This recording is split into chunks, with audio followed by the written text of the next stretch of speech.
Ủa bên đây hả? Chị xong đó. Cái mặt ướt. Cô bên kia chị nói không được.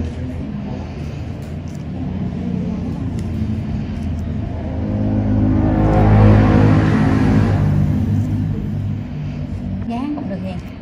Không cái chị nán được đó.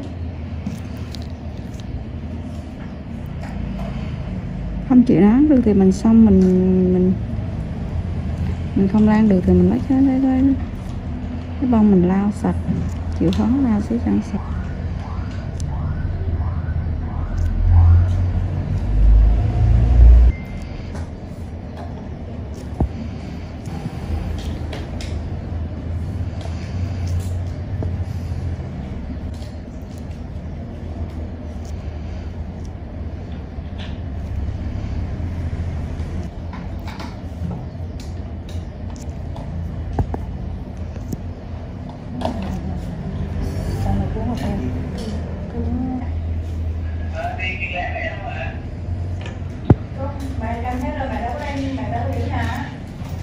Chị chén đầu.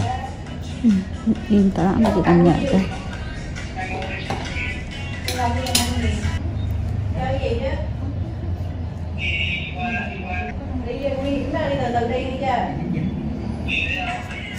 Phải cầm theo thôi nhưng mà cầm gì vô nội mình không có gì mình cả.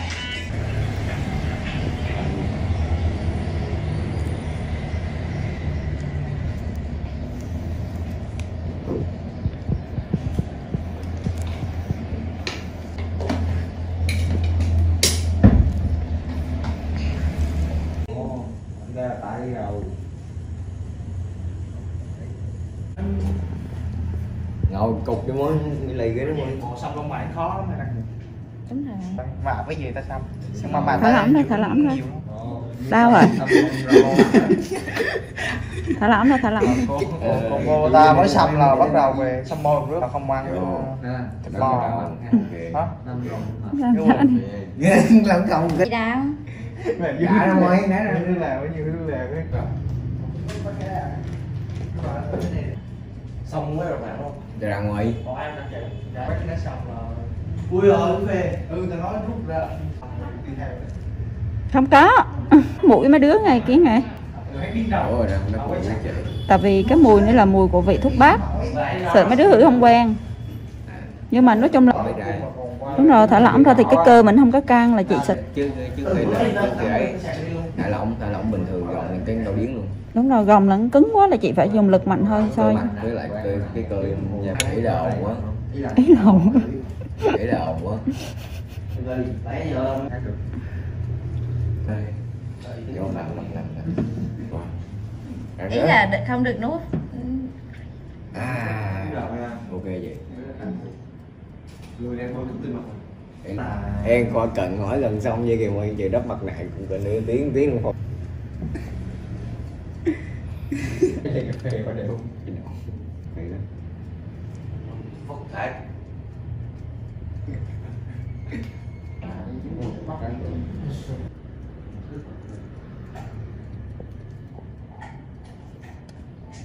Cô nó ít mà cục mồm nó to vậy sợ. Nằm chỗ này đi ngoài kia đúng không? Khi mấy đứa đó mặt nạ là mấy đứa nằm im ngay chứ không.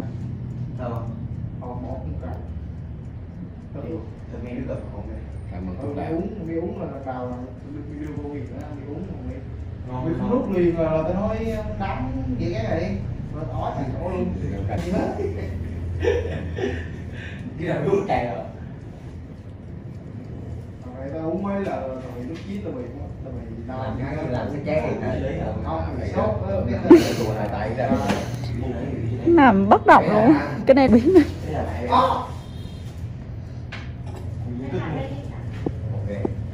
Rồi trừ đắp mặt nạ thôi. Còn nước mà có muộn không? Dắt tới luôn. Dạ, cái thằng kia hắn hát điện rồi, đi không được chị ạ. Cái điện gì đó? Xe hát điện. Vừa đây. Đi vô chợ. Wow. Nhiều không? Em nhiều muộn không em? Chắc cũng ngang cái thằng bập nó vậy. Qua chị nghe với. Alo. Alo. Mua thuốc chứ không có siro. Đâu có chịu đâu cái gì. Không, có chứ đang không. Nhưng mà bán thuốc rồi siro chứ nữa. Không, hồi sáng ho ghê lắm. Ho nặng lắm mà siro đang cho đủ đô.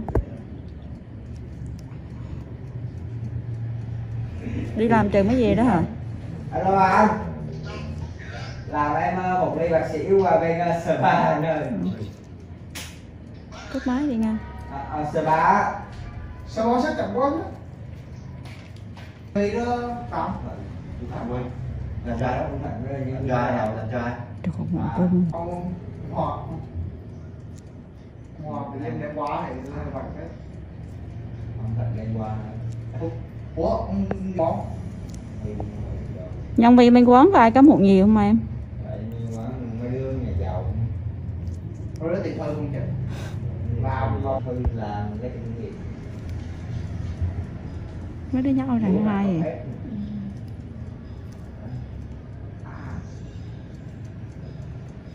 rồi có được cái chị? Chị trời. Mới về đáp cho mày em. Đủ quá rồi. Lướt gì ra cái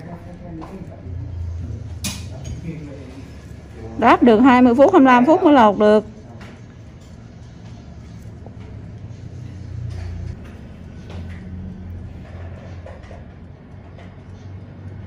Một con này là to nhất trong chừng này thứ rồi. To, nhìn con tái là muốn to với sắc. tao xuống trong quá đi về Hai còn lại là chi trả đó. Không, mấy đứa Chỗ này đâu á chị? nhỏ thì chưa đi làm mà mua đúng không? nó là dài lắm. Chà, chị nhìn cái em, mà em nhìn cái mụn của em.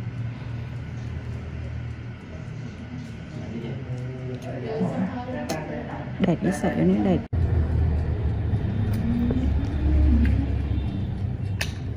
Lưu cái đèn ca sĩ gì? Sơn chân không? Mới sơn đó. Do chỗ mua cũng khách thấy trời á.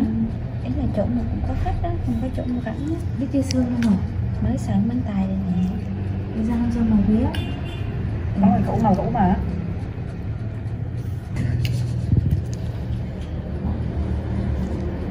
Cuối cùng mà Tái trò phải đào tự sơn thôi chứ.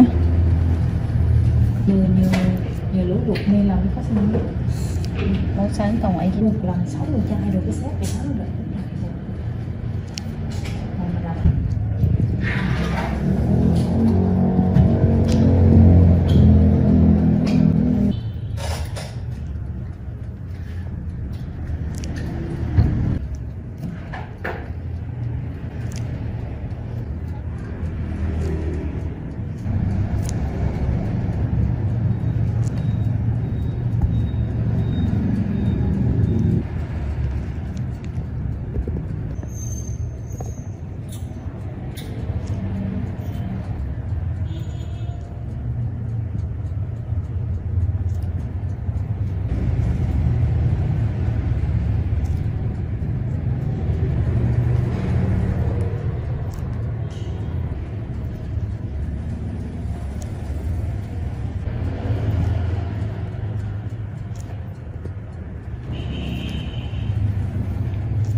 Có to không Hiền?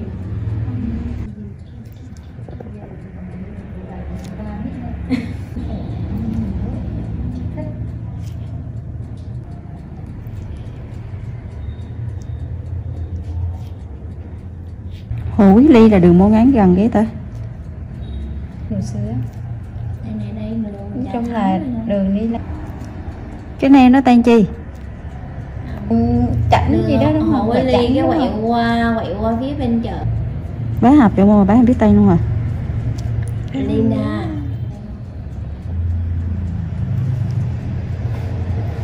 Trong kia đang chạy con Sam. 6C, 1996 to 2005. Review. basically a stripped-down Honda GL 1500 Gold Wing, with lower gearing and 6 carbs. The Honda F6C Valkyrie is actually reasonably good fun to ride, and some might say it's best-made motorcycle in America. The Honda Rune 1800 looks like some kind of Dan Dare spacecraft. Mental. Ride quality and brakes. Here, the Honda F6C Valkyrie surprises many riders.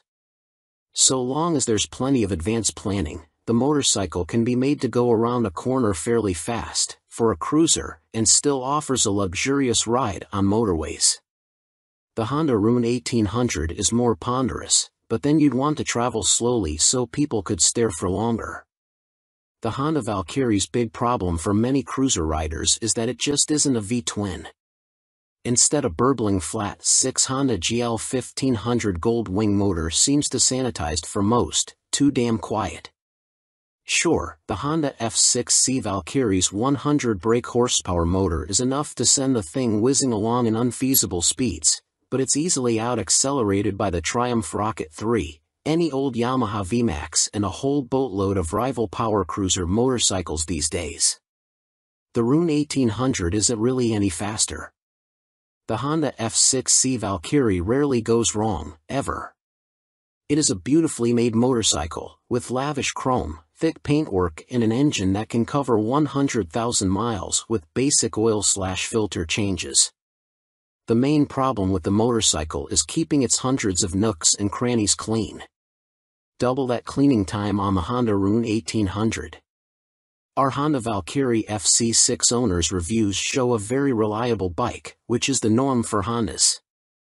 For most of its life it was available as a personal import from the USA, and there aren't that many around, which keeps resale values high.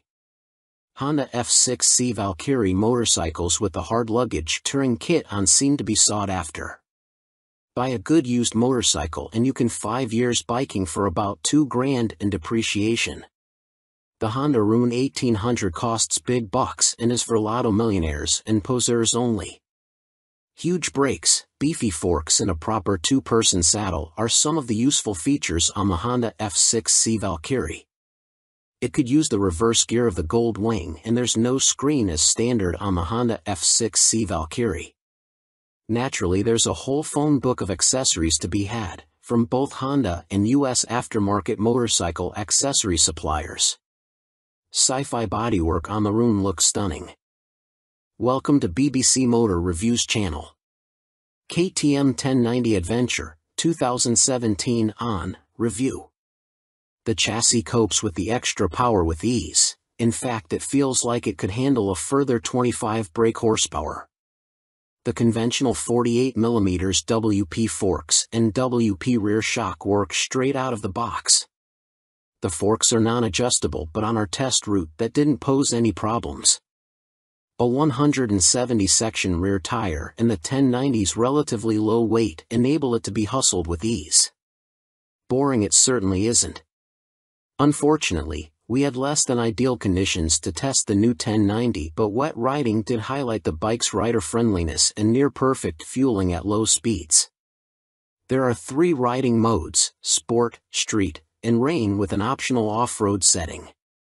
Each mode changes the engine characteristics and level of traction control intervention. Although it's called the 1090, the engine is the same 1050 cubic centimeters motor as used in the outgoing 1050 Adventure. In the old model, KTM restricted it to 95 brake horsepower, but they've unleashed an extra 30 brake horsepower for the 1090, pushing peak power to 125 brake horsepower and torque to 80.4 ft-lb. On the road, it deals like KTM have thrown a bottle of vodka into the punch bowl along with a dozen cans of Red Bull. The 1090 is much livelier and more fun to ride, yet still has the ease of use of the original 1050. Confusingly, KTM also offer a 95 brake horsepower version of the 1090, which can then be restricted further to 47 brake horsepower for those on an A2 license. KTM's LC8 engine is a proven motor by now, with few problems to report, and KTM's Adventure family are well built. The 1090 Adventure comes in much cheaper than the more premium competition, without skimping on quality. The standard price of £11,299 is good value, although the bike we tested would have cost £12,800.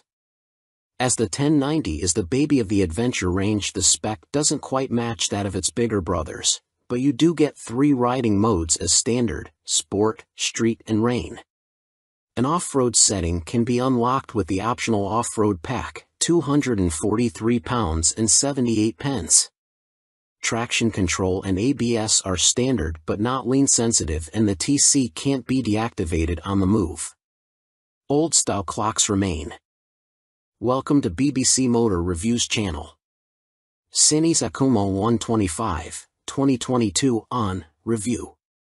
Priced at £2,599, the Akuma significantly undercuts the popular Honda MSX 125 Grom, which is its obvious target. And though my preference is for traditional-looking bikes with a retro feel, like the WK Scrambler or Cines' own Outlaw, after riding the updated Akuma, I'm genuinely impressed. Ride quality and handling are altogether spot on, and though not the outright fastest, it's plenty quick enough. Yes, perhaps the seat leans you a bit too far forwards, and at 6 foot tall my knees are a bit high, but this aggressive style and involving feel make the Akuma a confidence-inspiring and solid first ride for any newcomer. If I wasn't a skint student on part-time wages, I'd buy one without a moment's hesitation. Can't say much more than that. For 2022, the Cines has larger 14 inches wheels, upgraded from the previous 12 inches. Still small, they improve handling and give a stable feel around corners, while still making the Akuma very agile at low speed and in close quarters. The handling is smooth too, thanks to the suspension and low center of gravity, and with the seat pushing you forwards you can really feel every inch the bike. Leaning forwards into corners and tucking in on the straights, the Akuma might be a modern monkey bike but rides like, well, a proper bike. They call it the Mini Monster, and it deserves the nickname, being a down-to-earth yet modern bike that both looks and rides the part. Being angled steeply forward means the seat does affect comfort, and with the abrupt shape of the tank you need to be gentle with the brakes. The Akuma is also very compact, it's physically smaller than my own WK Scrambler 50. However, although perhaps better suited to smaller riders, with its 820mm seat height the Cines happily supports 6 feet of teenager. Both the front and rear brakes very good, and they're combined, which means the front is linked to the rear. There's no ABS, however. Being air-cooled instead of liquid-cooled doesn't really match the modern style of the Akuma, and with 9.7 brake horsepower it's not as powerful as other more modern bikes. However, this also means welcome simplicity and you'll get your money's worth of reliability. It's also fast enough. Accelerating sharply and with a more than adequate 67 miles per hour indicated top speed, the Akuma feels swift and has the smoothest, easiest gear change of any 125 cubic centimeters bike I've ridden. Most noticeable of all the Akuma's features is the 3-tiered exhaust. It's not just an eye-catching MV Agusta styling trick but 3 fully functioning pipes that sound ace as well as looking great. With aggressive shapes, new blacked-out finishes, steel trellis frame, which is non-structural, and its raised tank giving the look of an arched back and so resembling a big cat, go on, imagine, riding the Akuma makes me feel like I stand out from the crowd. Which is important for the teenage market. Switchgear, components and overall finish look and feel pretty good for a $2,500 bike. Some fasteners and smaller parts will need coating with anti-corrosion treatment for winter use, but that's true of some bikes costing 5 times as much. And overall the Cines does a good job of disproving preconceptions about cheap, flimsy Chinese bikes. Honda's trendy MSX 125 Grom costs £3,849. Yes, it's a bit nicer finished than the Cines and will hold its value better, but it's only got the same power, and the extra £1,300 over the Akuma can be a big ask for a cash-strapped teen. Benelli's TNT 125 is also made in China and costs the same as the Cines. It's got a couple of horses more and a neat-looking trellis frame, but it's also a tad gaudy and in your face. Picking between them is as much down to their image and personal preference as anything else. Tech fan? You'll be interested to learn that the display now has multiple color options as well as brightness settings. At first, I thought it was just another knick-knack, however it is helpful especially in changing weather or when looking through a tinted visor. And it's like socks with days of the week on, every day can be a new color. The display is also crystal clear and comes with a small array of function as expected: time, trip, odometer. Something that I quite like are the large buttons that the Cines uses. None of this tapping the wrong control malarkey, just big simple buttons, easy as you like. 2019, Cines Akuma launched late in the year as a 2020 model. Modern monkey bike with air-cooled 4-stroke single and 12-inch wheels. 2022, upgraded with larger wheels, jazzy new clocks, plus more refined styling and colors. Replacing the stock bike's KYB suspension, the SP features Gen 2 Öhlins semi-active suspension, NIX 30 SV forks and a TTX 36 SV shock, which automatically controls the damping levels while leaving spring preload manually adjustable. Featuring spool valves rather than traditional needles valves, which Öhlins claim deliver faster adjustment and a more accurate responsiveness at the low and high ends of the adjustment range. The SP suspension can be set in one of 3 semi-active damping modes, A1, A2 or A3, or one of 3 manual setting, M1, M1 or M3, which remove the semi-active function and allow fixed damping settings to be selected via the dash. An incredibly impressive system, the semi-active suspension responds to undulations in the road surface instantly, smoothing them out and making the SP feel like it is gliding over the bumps. Harsh ones still give you a kick, but unlike on a conventional system, the semi-active damping instantly recovers and keeps the MT nicely composed, a feature that reduces its tendency to shake its head when exiting bends under hard acceleration.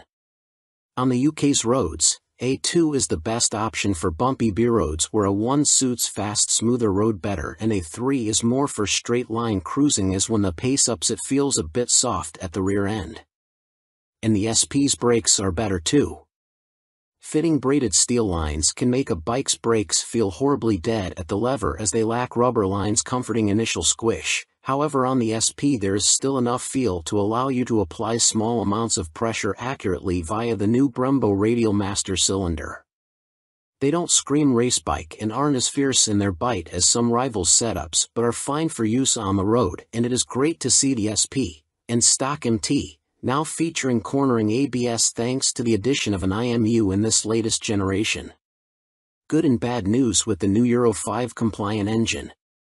Starting with the good, thanks to the revised fuel injection system, the throttle response is now smooth. In B mode, A mode is still a bit too aggressive for road use, and the crossplane's enhanced mid-range surge of power is staggering, as is the wonderful offbeat sound, which has been tuned through a new intake system and feel.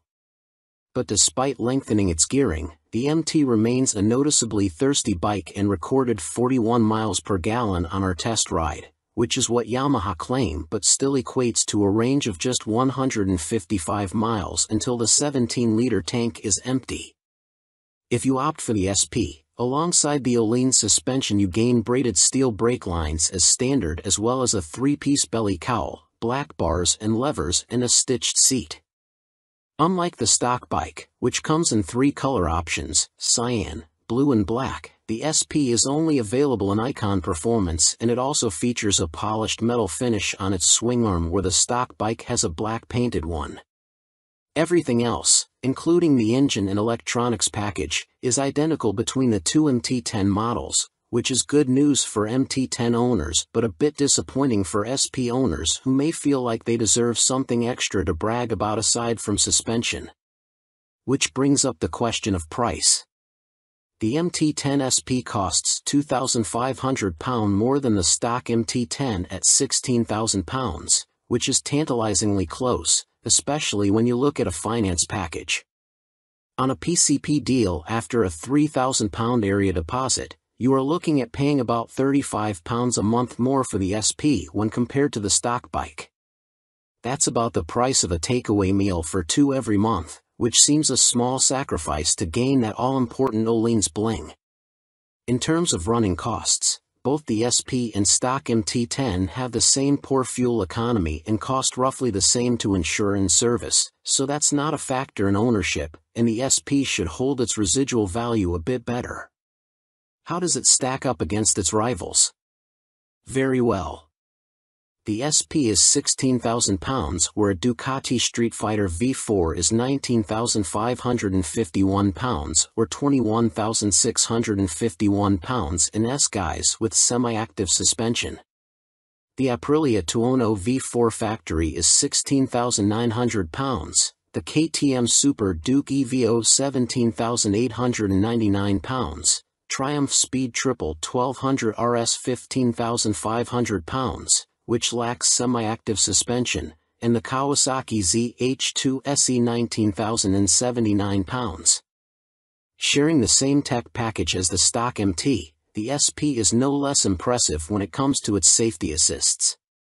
Thanks to a 6-axis IMU, you get cornering ABS and TC, as well as slide control and anti-wheelie that sit alongside an up/down shifter, engine braking control, cruise control, and variable power modes, all of which are controlled via the new 4.2-inch color TFT dash, which lacks connectivity.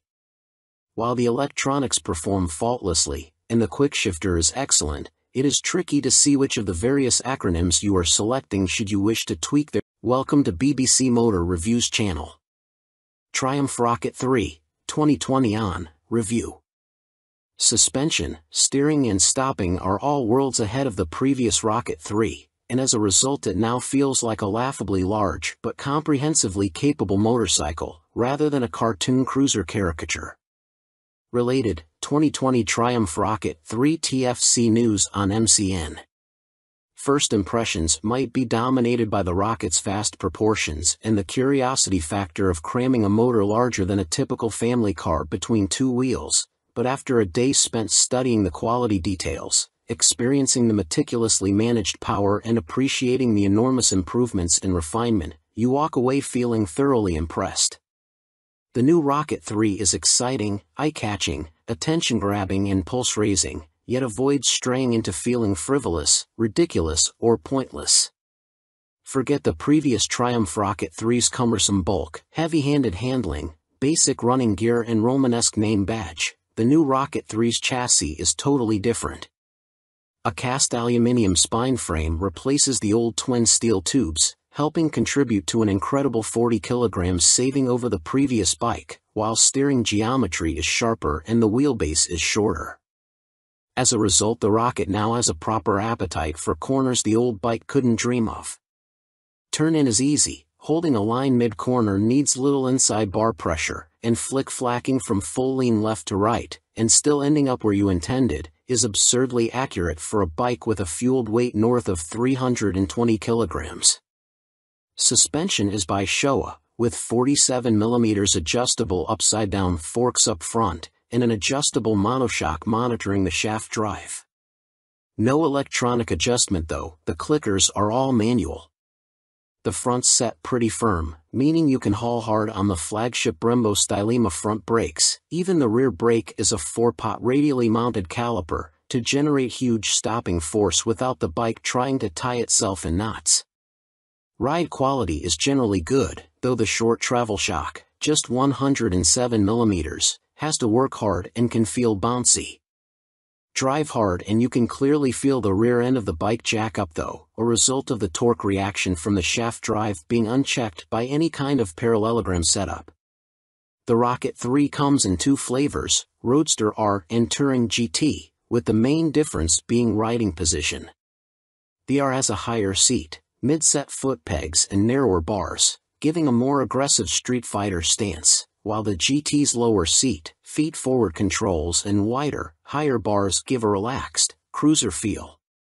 Everything is transferable between the bikes, meaning you can create whatever kind of muscle power touring cruiser you like. Into the bin goes the Rocket 3's 2,294 cubic centimeters triple, replaced by this all-new, gruntier, smoother, cleaner, stronger and smaller 2,458 cubic centimeters engine. Huge 110.2 mm pistons eclipse the old 101.6 mm items, while stroke is significantly reduced, down from 94.3 to 85.9 mm, allowing Triumph to make a shorter motor. Peak torque is identical to the previous Rocket 3 Roadster, at 163 lb-ft, but the new motor holds onto that grunt for longer as revs climb. Where the previous Rocket's torque curve fell away sharply above 2,500 rpm, the new motor has a much fatter, flatter delivery.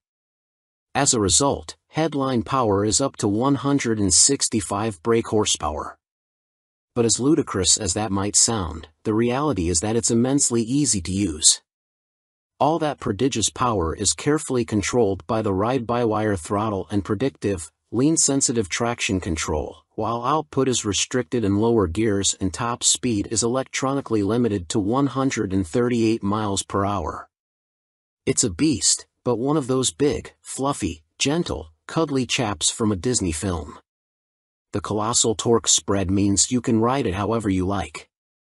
Plunk it in one gear and dip into the immense grunt from 2,500 to 5,500 rpm if you're feeling lazy, or chase the 7,000 rpm redline and work the new sweet-shifting 6-speed gearbox for maximum thrills. There's even an optional 2-way quickshifter in Triumph's accessory catalog, if you like changing clutchlessly. It's a completely new machine from nose to tail, so only time and miles will deliver a verdict on reliability. Service intervals are set at a car like 10,000 miles, suggesting the motor is in a fairly mild state of tune and Triumph have confidence in it. Looking over the bike in the metal, everything appears high quality, as you'd expect for 20,000 pounds. The exhaust headers are a particular highlight, the welds look neat, while the hydroformed curves are apparently a huge pain to produce. Everything seems tucked away neatly, there are no vulgar cables or hoses dangling about anywhere, and wiring runs inside the handlebars. Details like the Monza-style petrol, coolant and oil filler caps are pleasing, while the clever flip-out pillion pegs are a neat design. Our Triumph Rocket 3 owners' reviews show there have been some issues for some buyers, in particular corrosion, electrical and mechanical problems. Seemingly the rear brake can often stop working, for example, and needs attention from a dealer. Have a good read through before going for a test ride. Clearly it's not a cheap bike, though an ultra-capacity extreme muscle cruiser never was going to be. The Rocket 3R is 19,500 pounds on the road, that includes almost all the gadgets, apart from the 2-way quickshifter and the heated grips. The GT version, which includes the heated grips, a fly screen and a pillion backrest, is 20,200 pounds. Both are roughly on a par with Ducati's Diavel 1260S, 20,041 pounds. A Harley-Davidson Fat Bob 114 starts at 15,825 pounds, but doesn't have a fraction of the Triumph's tech, torque, pose or poise.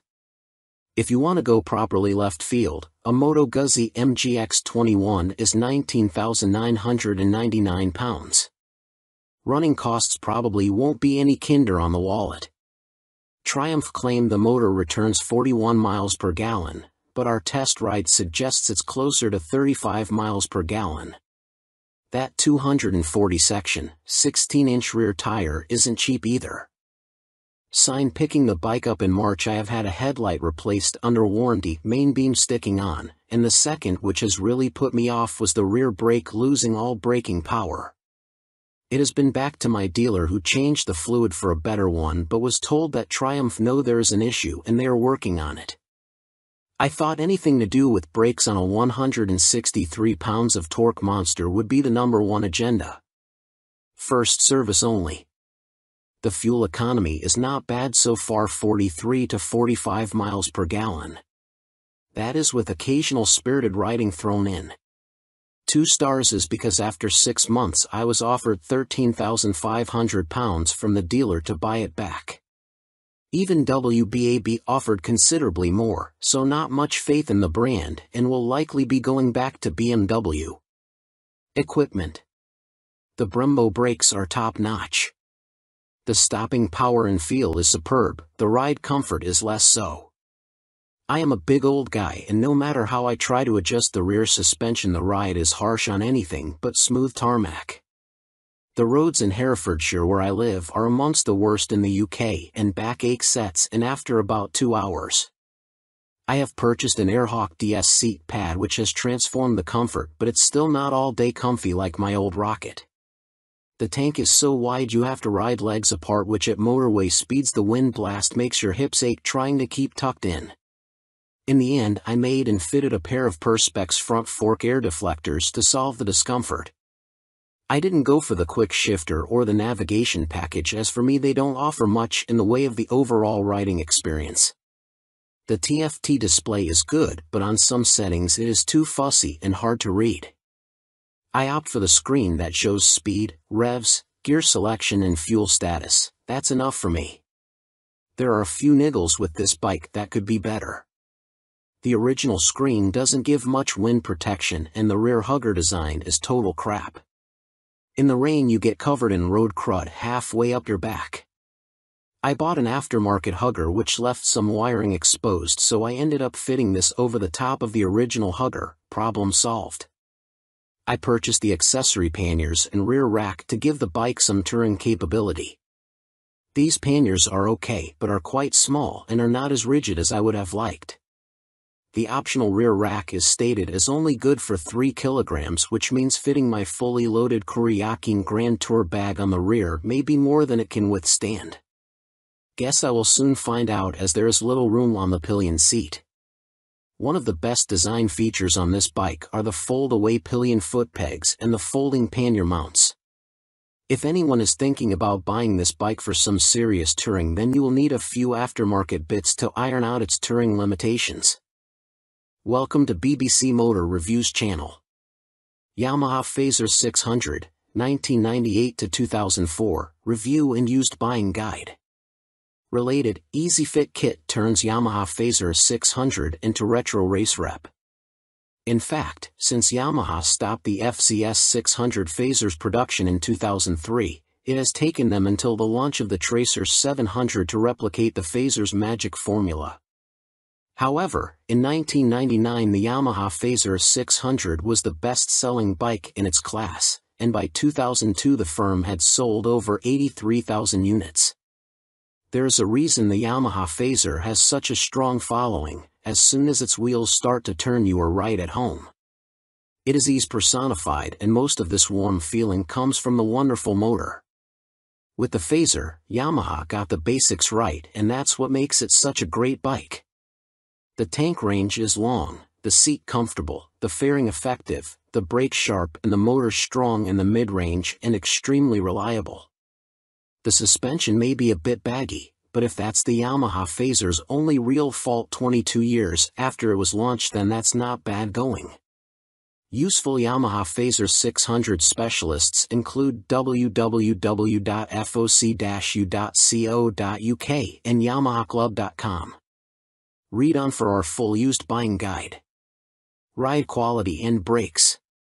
Launch impressions. When you push the Yamaha Fazer 600 to the limit, which is easy with those blue dot or 1 brakes up front, it dives a little bit and loads up the front end.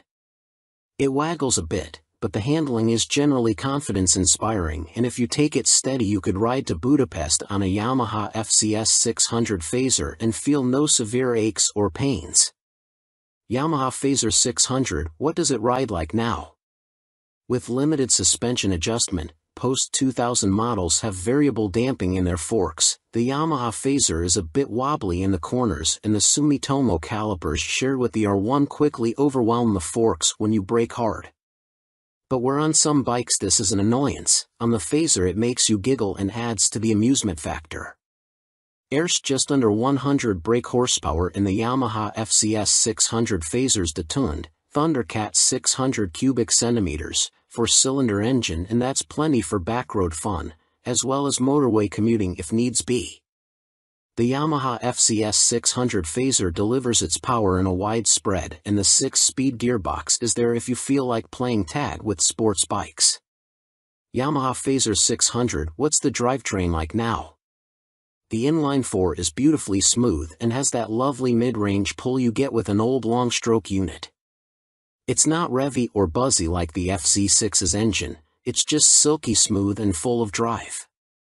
The gearbox may be showing its age, the linkage is notoriously sloppy when worn, but it clunks into gear with a reassuringly solid feel, and the bike is more than happy to break the national speed limit when asked. The Yamaha Phaser is a fairly well-made motorcycle, and except for the black painted downpipes rotting away, or the brake calipers seizing up, the Yamaha Phaser doesn't suffer big problems. It can rack up very high miles with regular servicing. Apart from its thirst for fuel, it would make a great dispatcher's motorcycle. Yamaha Phaser 600 reliability. We've got a whopping 52 Yamaha Phaser 600 owners reviews on the site, and the bike scores 4.6 stars out of 5 overall, with the same score for build quality and reliability. This is an incredibly high score, meaning it's safe to say you can depend on the Phaser 600. Minor issues include the Phaser lacking more modern equipment such as more electronics, but this is an old bike now. You can't expect the world. Its value more than matches its spec. Yamaha Phaser 600 common problems. Early ignition barrels aren't very strong. Check it works smoothly and that the ignition key works the fuel cap and seat lock. The headlight bracket bends if the bike is in an accident and few people replace it, so always check the fairing looks square on the bike. The steel swing arm can trap water and rot around the chain adjusters, so inspect this area well for any obvious rust damage. The Phaser has a 110/70 front tire, and as a result tire choice is limited. You can fit a 120/70, but this can interfere with the mudguard. Yamaha Phaser 600, a mechanic's take. By Chris Spinks, Chief Instructor, Metropolis Training School. The key factor when buying a used FCS 600 Phaser is seeing if it goes into second gear. First gear on the Phaser is quite short, and the jump to second puts a lot of strain on the gearbox. This can cause the second gear selector fork to bend, and that leads to a really stiff change and eventually a broken gearbox. On a cheap bike such as a used Phaser, that can write the bike off as replacing it is not economically viable, as a complete gasket kit costs £500. That said, when I destroyed my Phaser's gearbox on a track day, I bought a new motor for £400, and swapping them over was fairly simple. The sprocket retaining nut is a classic Phaser fault and well documented. The nut comes loose, the sprocket slides off the shaft and then sits on the threaded part of the output shaft. People think the clutch is gone and rev the motor, which causes the sprocket to strip all the threads off the shaft. You can slide the sprocket back on and spot weld it in place, but you need to be careful not to overheat the seals. As long as you fit the nut correctly using the locking washer, you should be fine, although Yamaha did release a deeper threaded nut and this sorts the issue. The lights on the Phaser are poor, but on the 1998 9 model the bulb vibrates and creates a white powder that fills up the lenses. This is impossible to remove and makes the light even worse. Some owners change the lume to convert the Phaser to twin headlights, which is very easy, but you need to tilt the main beam down or it will fail an MOT. After 15,000 miles the shock will be duff. I'd recommend getting the forks rebuilt and buying an aftermarket shock. Don't be tempted to go for a stiff fork springs. I've found softer ones works better. When it comes to the finish, the paint likes to flake off from the engine's fins, so don't jet wash the engine, and check the downpipes. The motor is totally bulletproof, but the cam chain tensioner can need changing and it is a nightmare to get to. At the end of the day, a well-looked after Phaser is a brilliant buy and totally reliable. At the training school we would see them cover over 65,000 trouble-free miles with only oil changes. Extrema Makeover, Aprilia put the RS660 on a diet for a limited edition focused model. Alongside the surprise launch of their 2023 BX450, Bimota have shed more light on supercharged Tessie Tourer currently in development.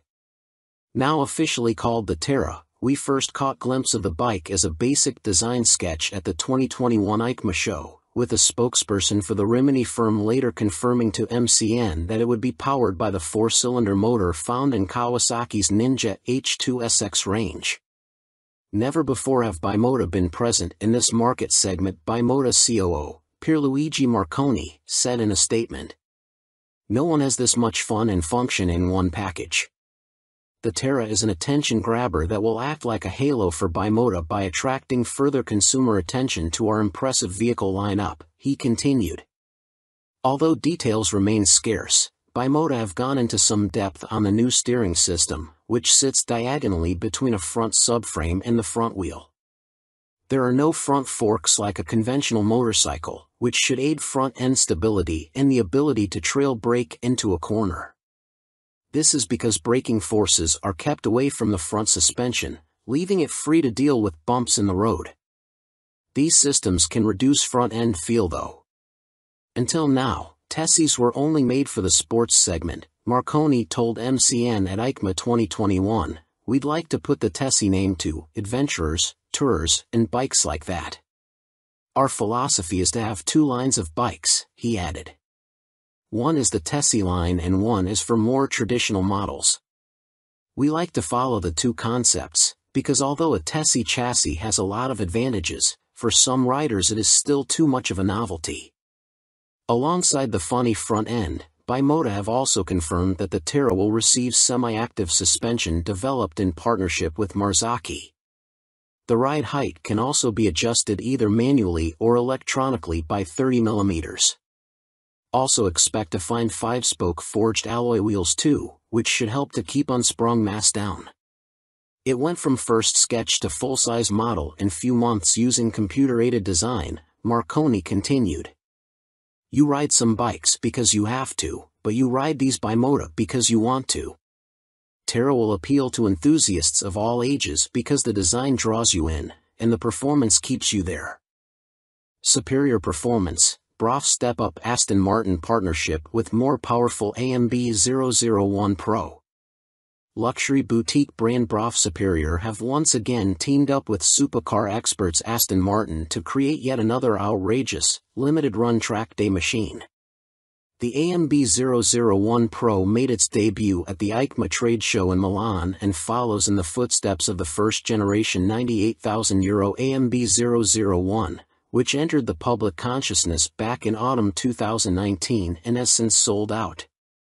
The standard track-only 001 features a turbocharged 997 cubic centimeters liquid-cooled V-twin engine that sits as a stressed member in the chassis. The 175 kilograms, dry, Pro uses a CNC machine version of this unit as a stressed member with a claimed 25% increase in power to 221.9 brake horsepower. There's also carbon fiber bodywork said to be inspired by Aston Martin's 1000 brake horsepower Cosworth-built 6.5-liter V12 Valkyrie AMR Pro hypercar. The success of its predecessor, coupled with the incredible Aston Martin Valkyrie AMR Pro, inspired us to get together again to create a new superbike, one that we know will excite our customers, Brough Superior CEO Thierry Henriette said. We are particularly proud of the new engine type, with a crankcase fully machined from solid billet aluminium, which is a unique feature for a production motorcycle. With the marked increase in power, this takes AMB 001 Pro into the hyperbike sector. Machined from AL 5000 solid billet aluminium alloy, the uprated motor also gets a new cylinder design, with wet cylinder liners for greater cooling, which should help with the longevity over prolonged hard use. Limited to 88 units in total, the Pro will not be homologated for the road and will be built by hand at the Brough factory in Toulouse, France. Orders are now being taken, with the first deliveries expected in the final quarter of 2023. The bike shown at EICMA was a prototype. It's a beautifully simple formula. Form plus technology equals performance, Marek Reichman, Executive Vice President and Chief Creative Officer of Aston Martin, said. We've achieved this fluidity again with Brough Superior for those who desire a track superbike like none other. The rider is part of this moving sculpture and will literally feel as though they are part of the track when laying atop the AMB 001 Pro. But it's not all about engine performance. A quick glance at the side profile of the Pro reveals more extreme bodywork, with a more pronounced tail, winglets, and a rear carbon disc wheel design. There's still next to no front wind protection though, which could be unpleasant at speed and take away from the riding experience. Gone is the underslung exhaust exit from the standard 0012, with a single pipe on the right side of the bike protruding above the fat 200 section rear tire and shark-like arrow wing. In a nod to Aston Martin's racing success, the 001 Pro features a striking jade green livery, with a blacked-out motor and suspension. This suspension system comes in the form of a front double wishbone setup adjustable for preload and rebound, plus a rebound and preload adjustable monoshock. Naked Ambition, CF Moto unveil NKC22 concept. CF Moto weren't short of new bikes to show us at the EICMA trade show in Milan, including this naked roadster concept called the NKC22. The bike uses an 800 cubic centimeters parallel twin engine, presumably the same KTM 790 lump used in Kfmoto's 800 metric tons models, but wrapped in a lightweight, sporty chassis.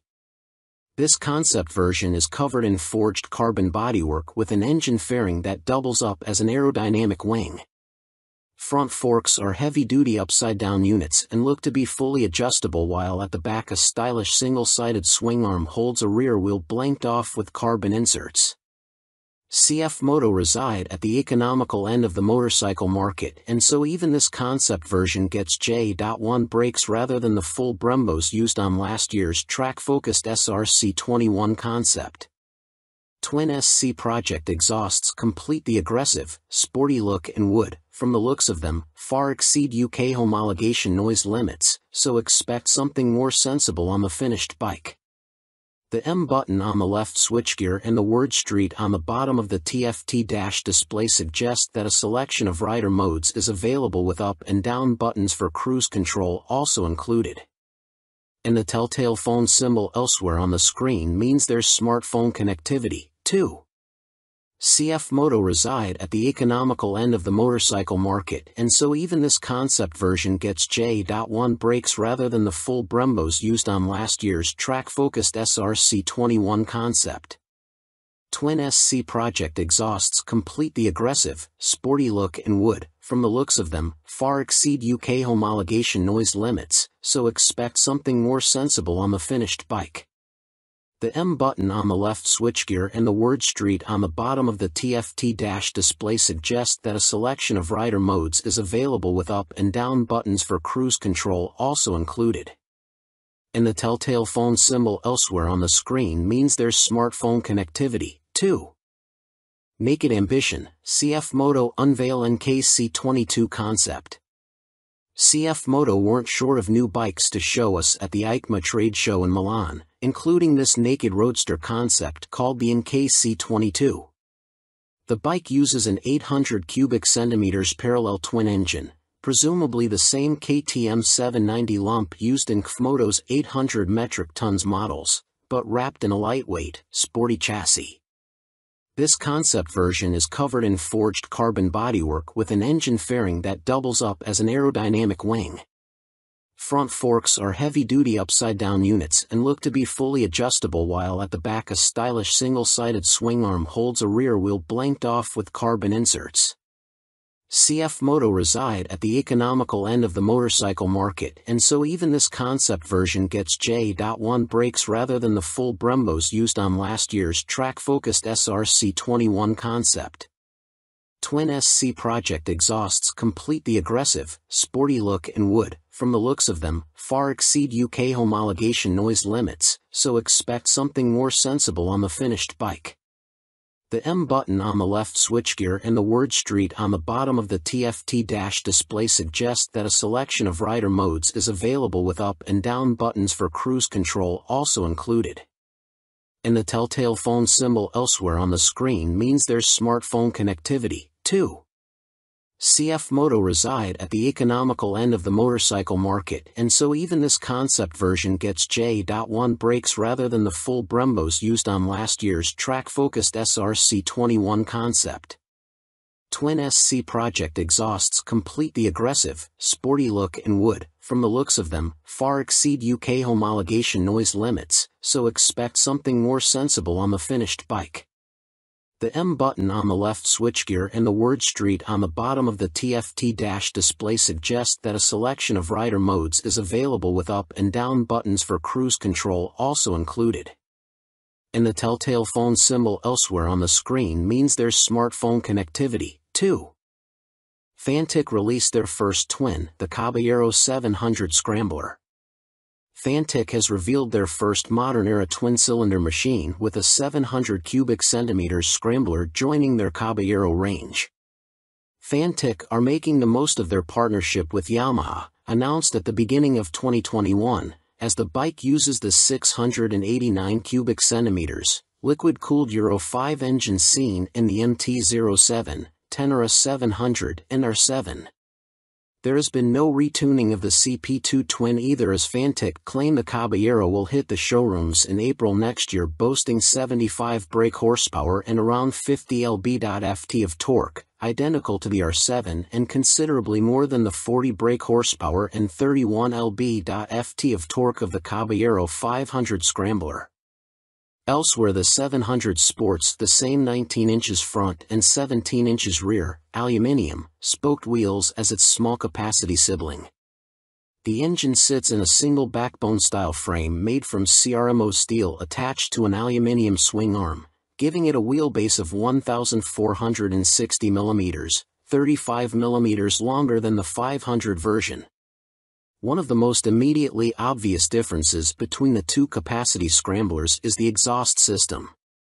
The new 2-1-2 setup runs under the engine, over the swing arm to exit in roughly the same position.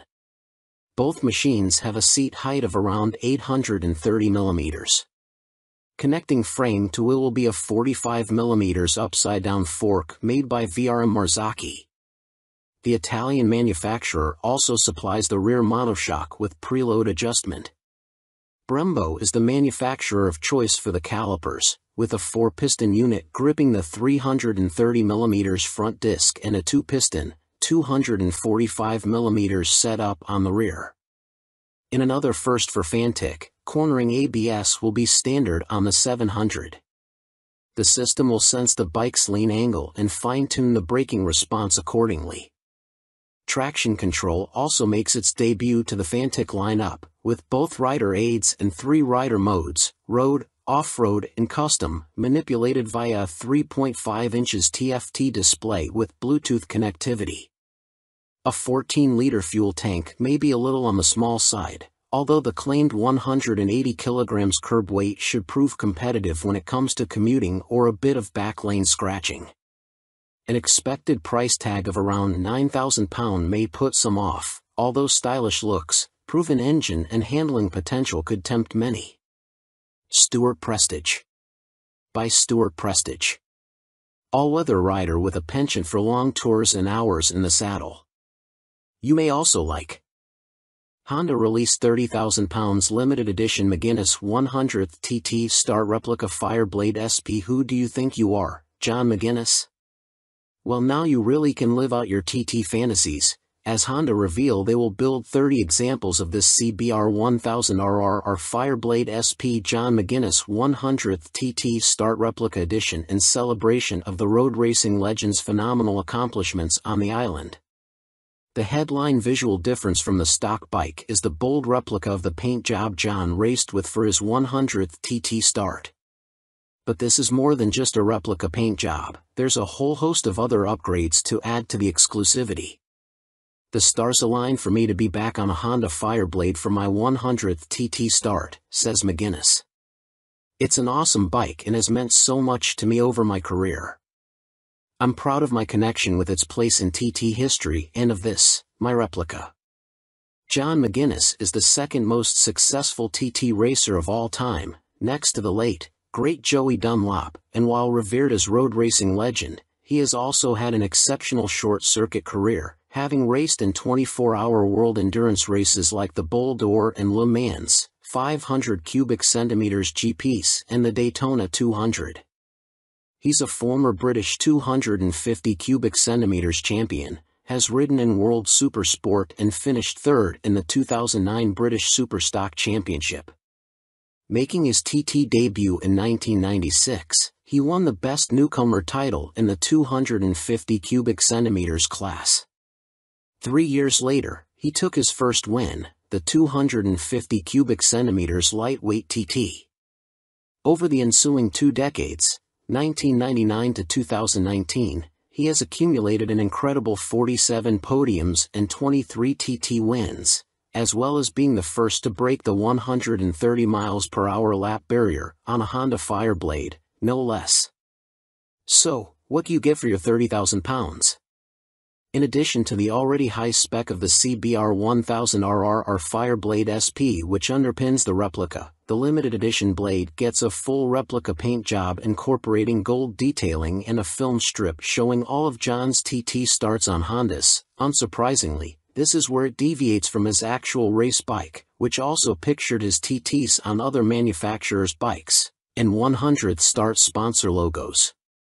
There are gold wheel stripes, an individually numbered plaque on the headstock, genuine Honda carbon fiber front mudguard and carbon rear hugger, or rear seat cowl and tall screen, and Metzeler Racetech RR tires. On startup there's a Ring of Fire screen animation as the display loads, and 30th anniversary logos on the smart key and laser engraved on the Akrapovic muffler, marking the machine's special place in Honda history. And to cap it all, there's John's signature on the airbox cover. Honda are even offering the opportunity for a personal handover from John McGuinness MBE himself, at Honda Racing UK in Louth. If that's not enough, you'll also get a custom Fireblade garage mat, genuine Honda accessories indoor bike cover, 3D laser engraved crystal featuring a design of the John McGuinness 100th start replica. All inquiries and orders for the John McGuinness CBR 1000RR Fireblade SP 100th start replica are to be via the Honda dealer network, and if you want to see one in the flesh, it will be on display on the Honda stand throughout Motorcycle Live at the NEC from November 19th to 27th. Fantic released their first twin, the Caballero 700 Scrambler. Fantic has revealed their first modern-era twin-cylinder machine with a 700 cubic centimeters scrambler joining their Caballero range. Fantic are making the most of their partnership with Yamaha, announced at the beginning of 2021, as the bike uses the 689 cubic centimeters, liquid-cooled Euro 5 engine seen in the MT-07, Tenere 700 and R7. There has been no retuning of the CP2 twin either, as Fantic claim the Caballero will hit the showrooms in April next year, boasting 75 brake horsepower and around 50 lb.ft of torque, identical to the R7 and considerably more than the 40 brake horsepower and 31 lb.ft of torque of the Caballero 500 Scrambler. Elsewhere the 700 sports the same 19 inches front and 17 inches rear, aluminium, spoked wheels as its small capacity sibling. The engine sits in a single backbone-style frame made from CRMO steel attached to an aluminium swing arm, giving it a wheelbase of 1,460 mm, 35 mm longer than the 500 version. One of the most immediately obvious differences between the two capacity scramblers is the exhaust system. The new 2-into-1-into-2 setup runs under the engine, over the swing arm to exit in roughly the same position. Both machines have a seat height of around 830 mm. Connecting frame to wheel will be a 45 mm upside-down fork made by VRM Marzocchi. The Italian manufacturer also supplies the rear monoshock with preload adjustment. Brembo is the manufacturer of choice for the calipers, with a 4-piston unit gripping the 330 mm front disc and a 2-piston, 245 mm setup on the rear. In another first for Fantic, cornering ABS will be standard on the 700. The system will sense the bike's lean angle and fine-tune the braking response accordingly. Traction control also makes its debut to the Fantic lineup, with both rider aids and 3 rider modes, road, off-road and custom, manipulated via a 3.5 inches TFT display with Bluetooth connectivity. A 14-liter fuel tank may be a little on the small side, although the claimed 180 kilograms curb weight should prove competitive when it comes to commuting or a bit of backlane scratching. An expected price tag of around £9,000 may put some off, although stylish looks, proven engine and handling potential could tempt many. Stuart Prestige. By Stuart Prestige. All-weather rider with a penchant for long tours and hours in the saddle. You may also like 70s Superbike Stunner, MV Agusta Super Veloce 1000 Serie Oro. MV Agusta may not have been directly participating in the EICMA show in Milan last week, but it didn't stop them stealing the headlines with this stunning Super Veloce Serie Oro. The carbon-clad superbike uses the Brute Ale 1000RR as a base, meaning the same 998 cubic centimeters inline-4 producing a claimed 209.1 brake horsepower with a race kit installed. Inside this motor, you'll find a countershaft that rotates at twice the speed of the primary drive shaft with the aim of reducing vibrations and promoting faster cornering. You also get the same frame and single-sided swing arm, but now clad in carbon fiber bodywork inspired by MV's 1972 500 GP Racer. Sitting alongside the smaller, 3-cylinder Super Veloce 800, the Serie Oro is planned to hit dealers in the middle of next year at a price of approximately £50,000. In total, 40 elements of the bike are finished in carbon fiber, including a set of winglets that MV claim produce 39.2 kilograms of downforce at 199 miles per hour. You also get carbon fiber disc brake covers, which attempt to pay tribute to the drum brakes of old whilst also cooling the calipers, essential on a bike capable of such high speeds. MV Agusta also claim the design allows air to flow around the brakes towards the coolant and oil radiators for better temperature control. There are air vents along the carbon fairings, too. Despite the superbike credentials, the Serie Oro has deliberately been made more comfortable and less extreme than traditional circuit stars, and it features electronically adjustable Öhlins NIX forks for a high-quality ride. They are matched to an Öhlins TTX rear shock, which bolts directly to the swing arm. As you'd expect for a bike of this caliber, stopping power comes from premium Brembo Stylema monoblock calipers, which bite onto chunky front 320mm discs. You also get 5-spoke forged aluminium rims, and 4 under-seat exhausts, just unlike the company's landmark F4. In addition, there's a suite of lean-sensitive electronics, plus a 5.5 inches TFT color dash to control them, with the added option of mobile connectivity. Dan Sutherland. By Dan Sutherland. News editor, sports bike nut, and racing fan. You may also like Vmoto range grows, Super Soco owners launch 3 new urban models at EICMA 2022. Electric scooter manufacturer Vmoto, parent company of Super Soco, have had a busy year, releasing 3 new models at EICMA, including the 125 cubic centimeters comparable e-bike, the Vmoto Soco Stash. The release of the production model comes just a year after the unveiling of the prototype, with the bike so named due to its multifunctional storage compartment, housed in the fuel tank, large enough for a full-face helmet or other accessories. At its heart is an electric motor producing an average 8 kilowatts with a peak of 15 kilowatts. This propels the Vmoto Stash to a top speed of 75 miles per hour when the boost is deployed. 68 miles per hour is on tap without the boost. A 72V removable battery provides the juice and can be charged using a fast charger in a conventional 3-pin plug in 3.5 hours. Charging without the fast charger will take between 5 and 6 hours. No range specifications have been released, but expect it to have the same 30-mile capacity of the Super Soco TS Street Hunter, which has the same top speed capability. A newly designed swing arm pivots off a solid, lightweight frame, driving a 17-inch rear wheel. A 17-incher is also fitted on the front, and ABS disc braking is standard. A relatively tall seat height of 830 millimeters awaits the rider, and the Stash has a curb weight of 143 kilograms. The company also unveiled their first dirt bike-style machine, which weighs in at just 84 kilograms. The machine comes in two models, the Vmoto On-R, which comes with road tires, or the OFFR, which is equipped with knoblet tires. The On-R/OFFR can be set up in either L1 configuration, comparable to a 50 cubic centimeters machine, or L3, which mimics a 125 cubic centimeters. In the L3 iteration, the bike can reach speeds topping 50 miles per hour, while the L1 configuration limits the top end to just under 30 miles per hour. Vmoto claim a range of up to 90 miles with recharge times taking 2 hours for the L1 configuration and 3 hours for the speedier L3.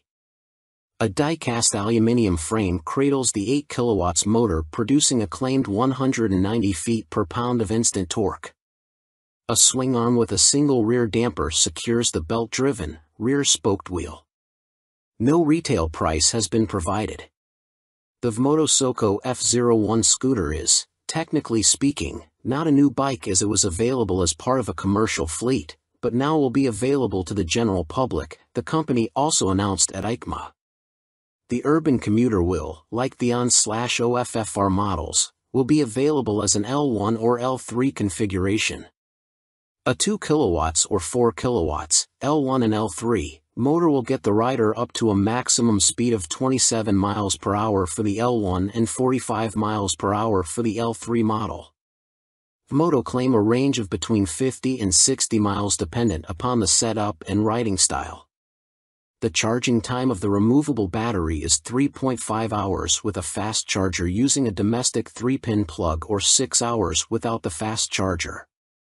Coming in at 110 kilograms with a seat height of 855 millimeters, the F01 should prove a popular choice for city transportation. The F01 will be available in white, light or dark blue, red and black.